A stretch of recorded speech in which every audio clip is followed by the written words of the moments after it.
Hi, I'm Jean Stanfield, Burlington County Sheriff, and interested in speaking to you about our budget and about what we do here at the Sheriff's Department. Just to give you a little bit of a background, we have several core functions that we're mandated to do. First and foremost is court security. We have the bulk of our personnel, sworn officers who transport prisoners in and out of the courtrooms. They go to different facilities all throughout the state and even into other states to bring prisoners here for court appearances. That is one of our primary core functions that we have to do. We have officers that do building security, and again, that's mandated by a model court security plan, so that whenever anyone enters a structure that has courtrooms in it, there are certain protocols that have to be followed. Another one of our core functions is the service of civil process. We have officers out in the field that are serving civil process, which means legal documents that attorneys require us to serve on people. They also perform other functions such as foreclosures, sheriff sales, and bank levies. So those are two of our core functions that we must perform. In addition, we've added several other functions to our department. We now handle the county fugitive unit and also do child support enforcement. And within that unit, we also have a small canine unit, internal affairs, and we also do domestic violence restraining orders. We have a very robust community services unit. It's something that our department prides itself on. We get a lot of grant funding that helps us bring programs to the community, both for senior citizens and for young people. Some of those programs for seniors include a home security program. We do a senior citizen expo each year. We do senior citizen police academies, have 911 cell phones, and a host of other programs to keep seniors safe. We also do Project Lifesaver, which again is grant funded. That enables us to put bracelets on either seniors with Alzheimer's or dementia or children with autism.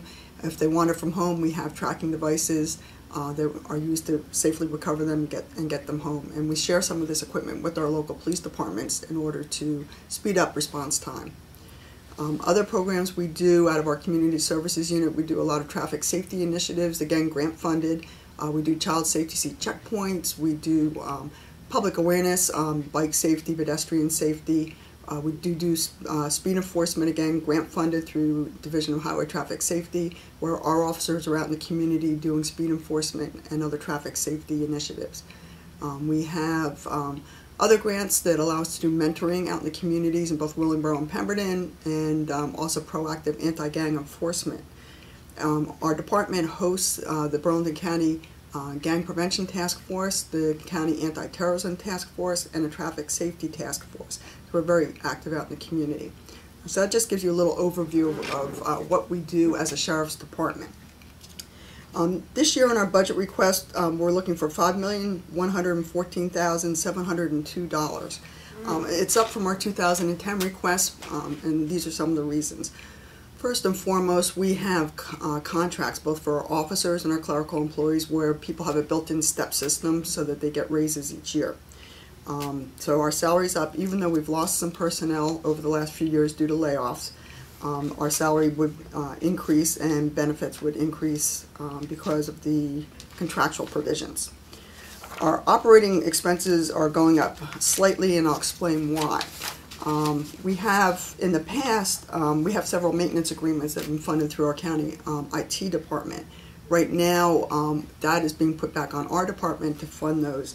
One of the expenses is $18,300 for soft code civil process software. Now this, again, one of our core functions that I mentioned before is a service of civil process. Several years ago, we got a state grant to initiate a new software system that makes it much more efficient. We can serve things with fewer officers and fewer clerical personnel, so we've saved on salary costs over the years because of this good software system.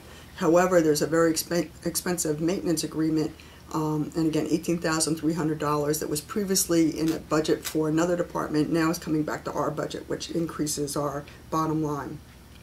Similarly, there's a $550 charge for a carry card system, which is a key swipe system that we use throughout the complex. It's very good. There's accountability built in. Every time someone goes in or out of a door, we know they've been there. It's a great system, but there's a cost for the maintenance agreement on that as well. That used to be in our IT department, now comes to us. And there's also $1,870 for a maintenance agreement for our identification card system. We make senior citizen ID cards, which it's a voluntary thing that we do to help our community. But we also have a mandatory attorney ID card program through the Attorney General's office that we must maintain the equipment that they gave us to make these ID cards. So we're required to do this. But again, the cost for the maintenance agreement is a little over $1,800. It used to be in the IT department's budget. So we need that money now in our budget. We're also asking for a new copy machine. That's about $10,000, and that would be used in our warrant unit. The way we're set up in this county complex, we're very spread out. The warrant unit is separate and apart from the other offices that have working copy machines. Theirs is very old. It keeps breaking down, and they're required by law because they're part of a national criminal justice database to maintain certain documents in the folders for the fugitives to show why they put certain information into this national database. So there's a lot of copying involved with legal ramifications that they must do. And it takes a lot of staff time. When their machine's not working, they have to literally walk down the hall, walk through several other offices to get to a copy machine. So in order to save staff time, it would be a good investment to have a new copy machine for that unit. Our equipment costs have also gone up, operations costs for at least the requests that we're making, because we would like to get 2 new portable radios. Be $7,513 for 2 of these radios.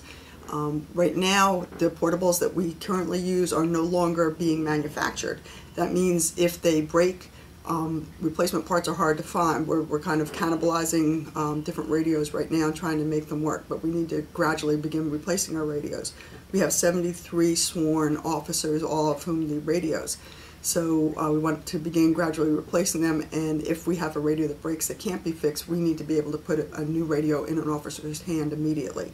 So that's an additional cost that we're asking for this year. We're also looking for $4,200 for training ammunition for our SWAT team. The technical name for it is the Sheriff's Emergency Response Team, something we started several years ago to respond to incidents that occur within the county complex. And also our teams go out and assist locally throughout Burlington County if there's a need.